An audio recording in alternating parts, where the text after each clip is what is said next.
સન્નિષ્ઠ સેવાની કરીએ સાધના, જન સેવાની આરાધના. સન્નિષ્ઠ સેવાની કરીએ સાધના, જન સેવાની આરાધના. સહજ સરળ રીતિને આપણી જનહિતની નીતિ,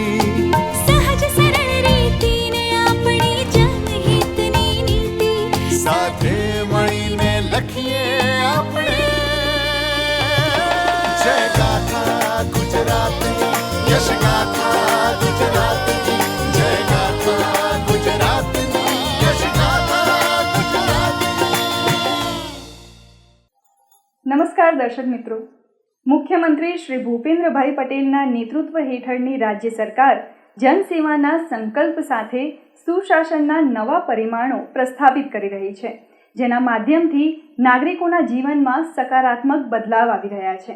આવનારા સમયમાં ગુજરાતનું સુશાસન બીજા રાજ્યો માટે પણ પ્રેરણા પૂરી પાડતું રહે તેવી આશા સાથે શરૂ કરીએ આપણો આ લોકપ્રિય કાર્યક્રમ યશગાથા ગુજરાતની. રાજ્યના નાગરિકોની રજૂઆતો મુખ્યમંત્રી શ્રી સ્વયં સાંભળે અને તેનું ત્વરિત નિરાકરણ પણ લાવે તે માટેનો લોકમંચ છે સ્વાગત ઓનલાઈન કાર્યક્રમ. તાજેતરમાં મુખ્યમંત્રી શ્રી ભૂપેન્દ્રભાઈ પટેલે રાજ્ય સ્વાગત કાર્યક્રમમાં આવેલા અરજદારોની રજૂઆતો પ્રત્યક્ષ સાંભળી હતી અને તેનું નિરાકરણ લાવવા માટે સંબંધિત અધિકારીશ્રીઓને સૂચનો પણ આપ્યા હતા. વડાપ્રધાન શ્રી નરેન્દ્રભાઈ મોદીના આગવા વિઝન અને લોકાભિમુખ કાર્યપ્રણાલીના પગલે આજે ગુજરાત દેશને દરેક ક્ષેત્રે નવી રાહ ચીંધી રહ્યું છે.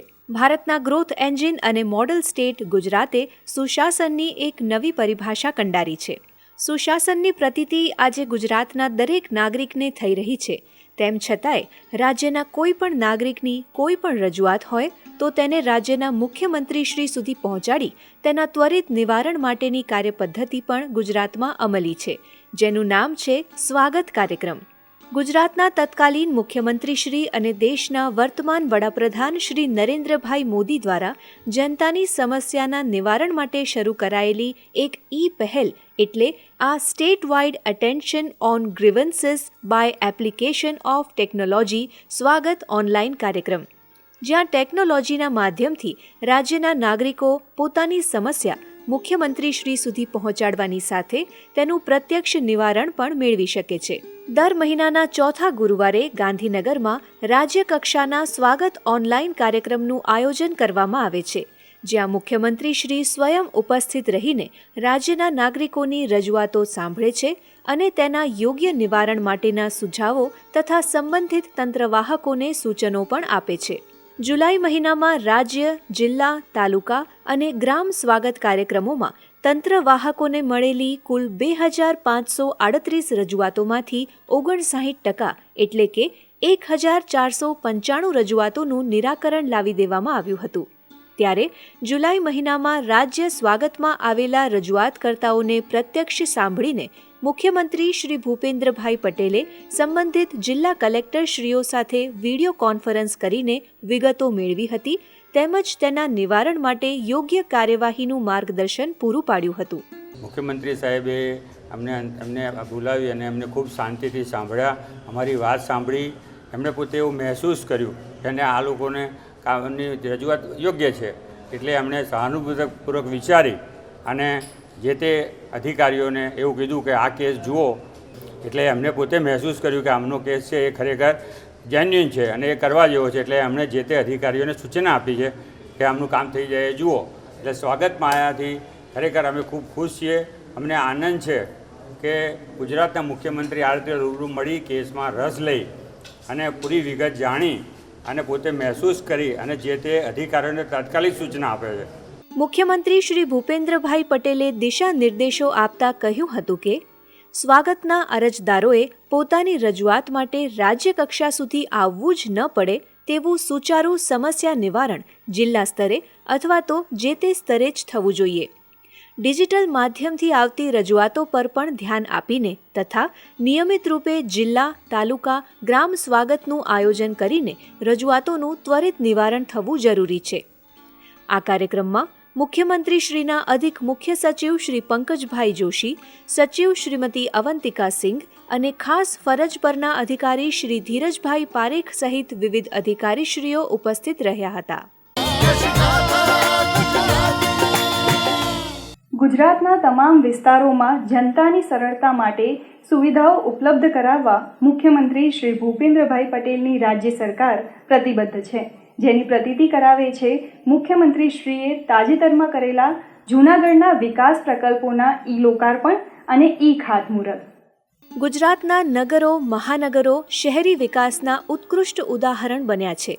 વડાપ્રધાન શ્રી નરેન્દ્રભાઈ મોદીએ વિકાસનો અને નાણાકીય વ્યવસ્થાપનનો જે મજબૂત પાયો નાખ્યો છે, તેના પરિણામે સ્ટેટ ગવર્મેન્ટ અને લોકલ સેલ્ફ ગવર્મેન્ટ તથા વહીવટી પાંખ અને ચૂંટાયેલી પાંખ એક થઈને કામ કરે છે. ત્યારે આજે મુખ્યમંત્રી શ્રી ભૂપેન્દ્રભાઈ પટેલના નેતૃત્વમાં નગરો, મહાનગરોમાં વિકાસનું કોઈ કામ નાણાંના અભાવે અટકતું પણ નથી. ગુજરાતના શહેરો અને નગરોમાં નાગરિકોની સુખાકારી તેમજ જન સુવિધામાં વૃદ્ધિના ધ્યેય સાથે તાજેતરમાં મુખ્યમંત્રીશ્રીએ જૂનાગઢવાસીઓને વિડીયો કોન્ફરન્સિંગના માધ્યમથી કુલ ₹397 કરોડના 91 વિકાસ કાર્યોની ભેટ આપી હતી, જે પૈકી મુખ્યમંત્રીશ્રીના હસ્તે શહેરના કુલ ₹384 કરોડના 81 પ્રજાલક્ષી કામોનું ખાતમુહૂર્ત અને કુલ ₹12 કરોડથી વધુના ખર્ચે 10 વિકાસ કામોનું લોકાર્પણ કરવામાં આવ્યું હતું. આ અવસરે મુખ્યમંત્રી શ્રી ભૂપેન્દ્રભાઈ પટેલે જણાવ્યું હતું કે રાજ્યમાં શહેરી વિકાસમાં એક પણ નગર પાછળ ન રહે તેવી પ્રતિબદ્ધતા સાથે ગુજરાત સરકાર કામ કરી રહી છે. જૂનાગઢ શહેરના આ વિવિધ વિકાસ કાર્યોના લોકાર્પણ અને ખાતમુહૂર્તથી રાજ્યના નાગરિકો માટેની સરકારની ઇઝ ઓફ લિવિંગની નેમ સાકાર થશે. ગુજરાતમાં આપણે આદરણીય શ્રી નરેન્દ્રભાઈના નકશે કદમ પર ચાલતા શહેરો નગરોમાં ઇઝ ઓફ લિવિંગનો નવો ઇતિહાસ રચવો છે. આઝાદીની શતાબ્દીએ 2047માં આપણા શહેરો વર્લ્ડ ક્લાસ બને તેવું આયોજનબદ્ધ કામ કરવું છે. જૂનાગઢ એમાં વિકાસ કામોની અગ્રેસર રહેશે તેવો મને વિશ્વાસ છે. માન્ય નરેન્દ્રભાઈએ જે કાર્ય પ્રણાલી અપનાવી છે કે જે કામના ખાતમુહૂર્ત આપણે કરીએ છીએ એ જ કામના લોકાર્પણ પણ આપણે જ કરીએ છીએ. એટલે આ જેટલા ખાતમુહૂર્ત કર્યા છે એ ફરીથી આપણે જ એના લોકાર્પણ કરીશું. આવો આપણે સૌ સાથે મળી અને માન્ય નરેન્દ્રભાઈ વિકસિત ભારતના સંકલ્પને સાકાર કરવા વિકસિત ગુજરાત તરફ આપણે સૌ સાથે મળીને આગળ વધીએ.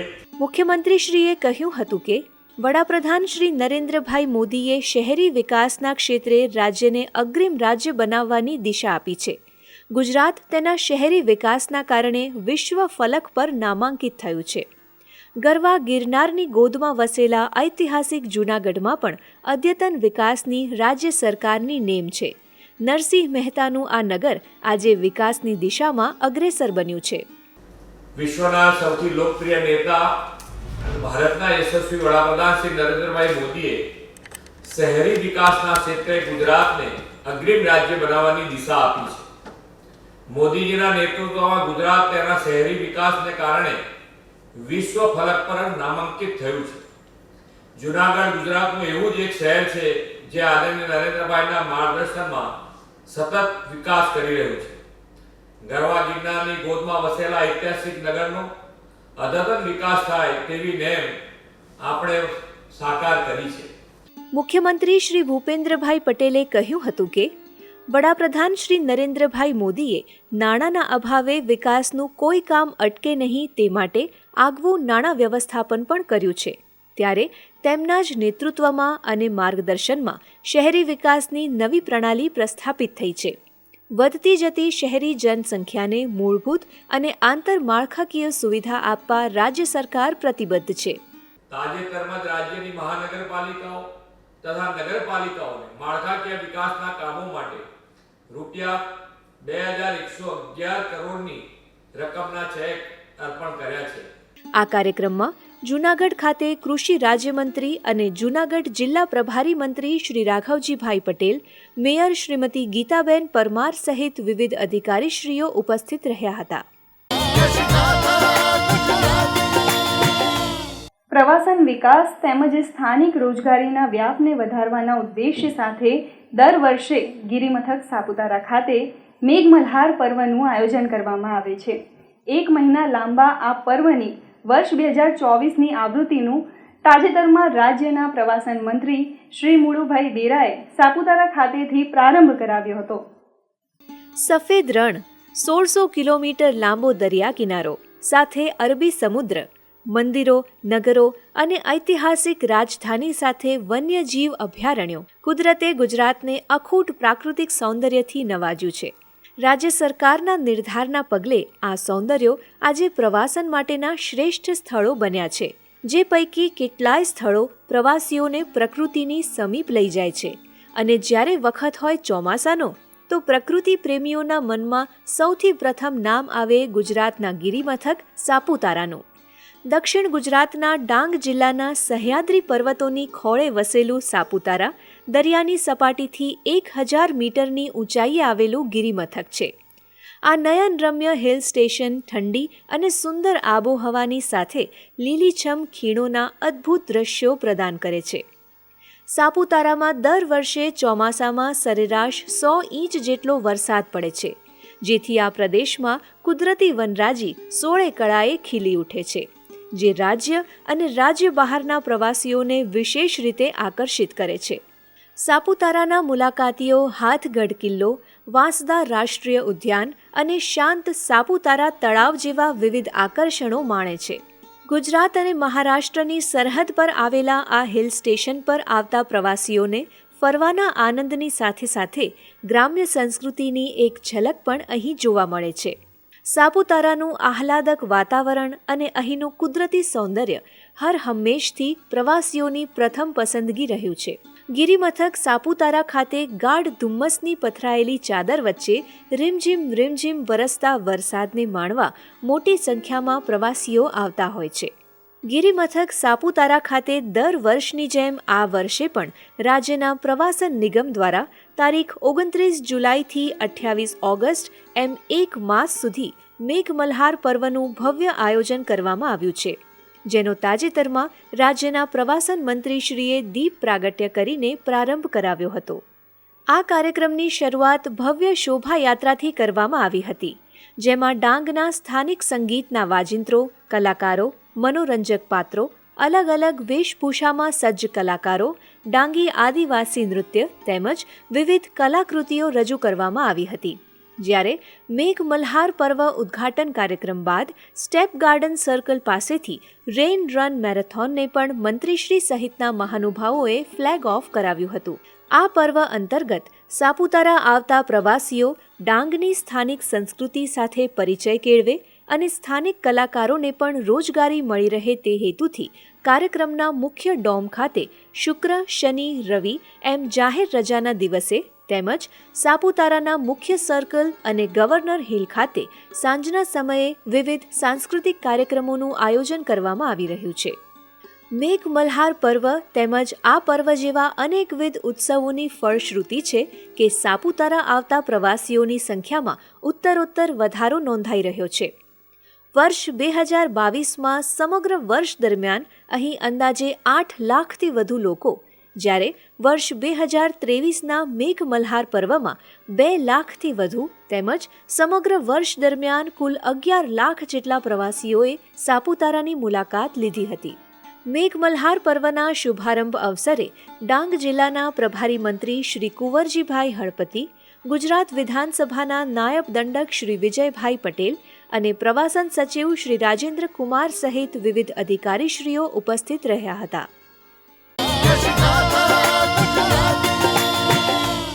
પ્રાકૃતિક ખેતી પર્યાવરણના રક્ષણ, શ્રેષ્ઠ ઉત્પાદન અને વધુ આવક મેળવવા માટેનો ઉત્તમ માર્ગ છે.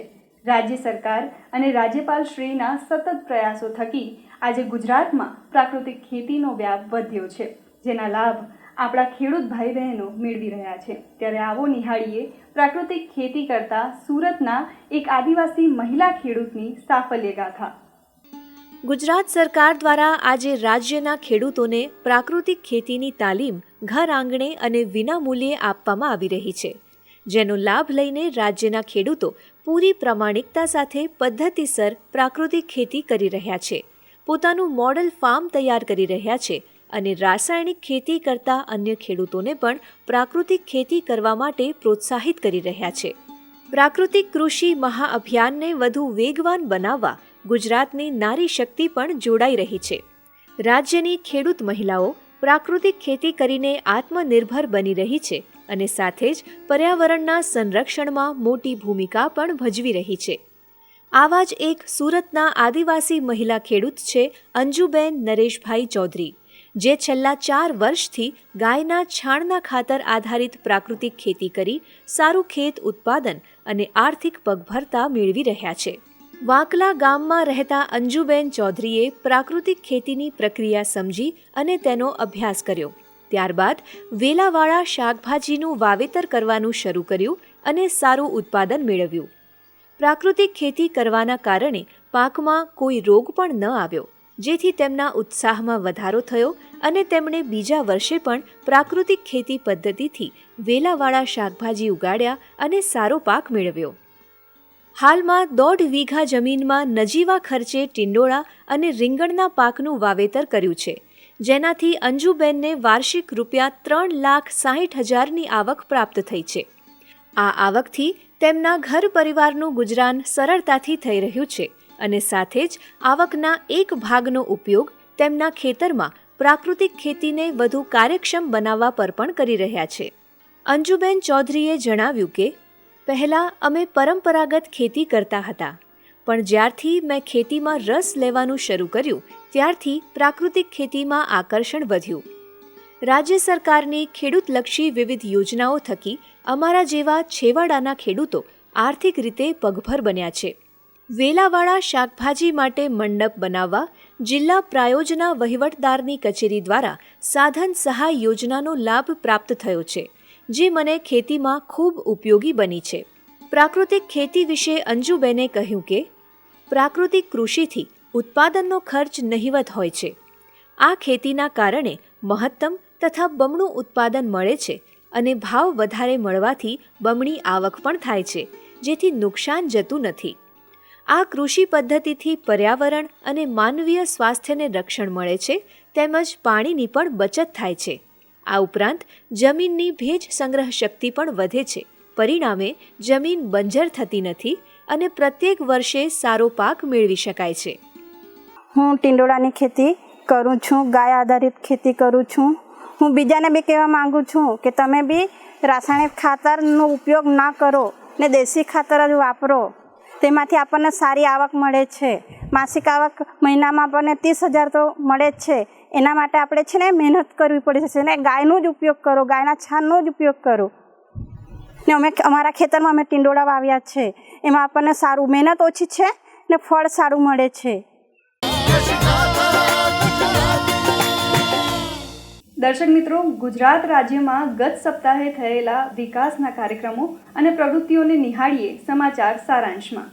વડાપ્રધાન શ્રી નરેન્દ્રભાઈ મોદી પ્રેરિત મહાઅભિયાન એક પેડ માં કે નામને શહેરી વિસ્તારો સુધી પહોંચાડવાના અભિગમ સાથે તાજેતરમાં મુખ્યમંત્રી શ્રી ભૂપેન્દ્રભાઈ પટેલે અર્બન ફોરેસ્ટ અભિયાનનો શુભારંભ કરાવ્યો હતો. ગાંધીનગર મહાનગરપાલિકા વિસ્તારમાં કોબાથી આ અભિયાનનો આરંભ કરાવતા મુખ્યમંત્રીશ્રીએ વડનું વૃક્ષ વાવ્યું હતું. કોબાના આ વિસ્તાર ખાતે 4,700થી વધુ ચોરસ મીટરના પ્લોટમાં અર્બન ફોરેસ્ટનું નિર્માણ કરાશે, જેમાં લીમડો, આંબો, આંબલી જેવા કુલ મળીને 1,500 જેટલા રોપાઓનું વાવેતર કરવામાં આવશે.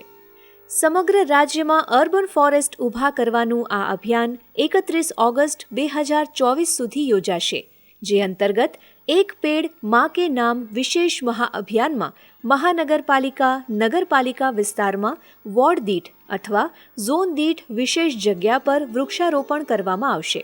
તેમજ વૃક્ષારોપણ થયેલા રોપાઓના જતન માટે આ જગ્યાને ફરતે સુરક્ષા માટે ફેન્સિંગ પણ બનાવવામાં આવશે.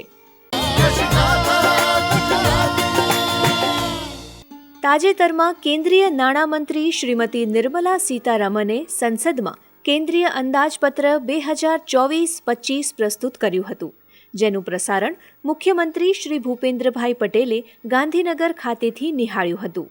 મુખ્યમંત્રીશ્રીએ કેન્દ્ર સરકારના 2024-25ના આ અંદાજપત્ર અંગે પ્રતિક્રિયા આપતા કહ્યું હતું કે વડાપ્રધાન શ્રી નરેન્દ્રભાઈ મોદીના નેતૃત્વ હેઠળની કેન્દ્ર સરકારનું આ બજેટ વિકસિત ભારતનો સુરેખ પથ કંડારતું સર્વગ્રાહી અને સર્વસ્પર્શી બજેટ છે.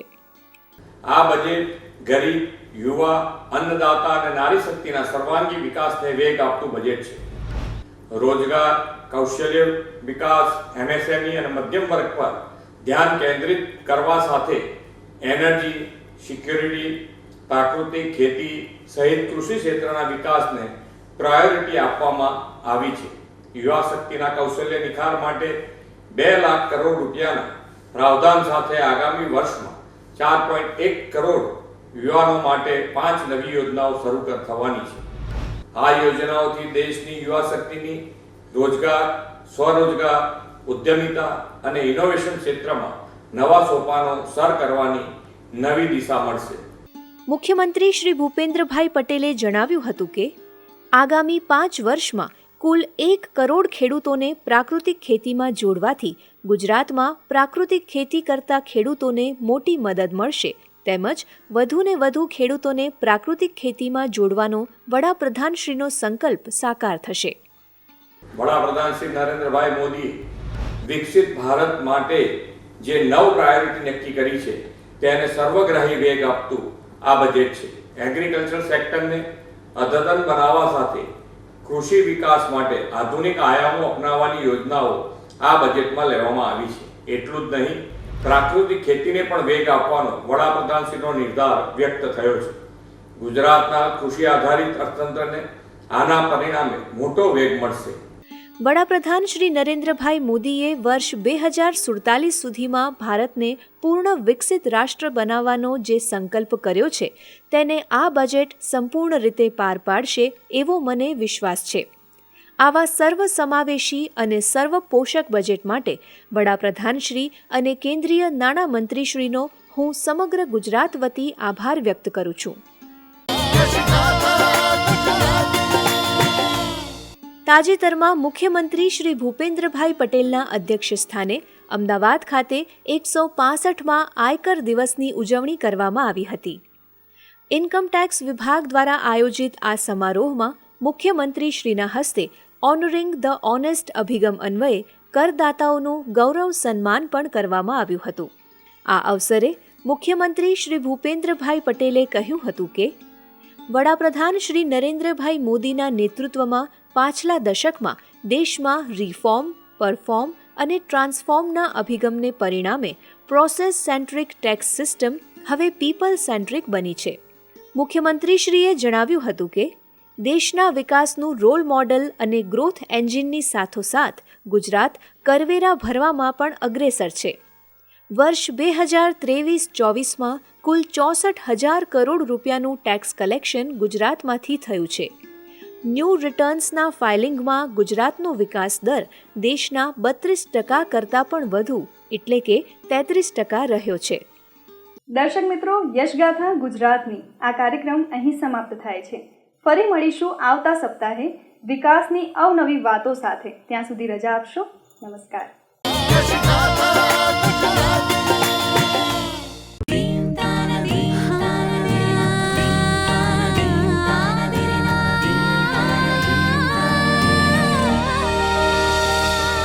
સન્નિષ્ઠ સેવાની કરીએ સાધના, જન સેવાની આરાધના. સન્નિષ્ઠ સેવાની કરીએ સાધના, જન સેવાની આરાધના. સહજ સરળ રીતિને આપણી જન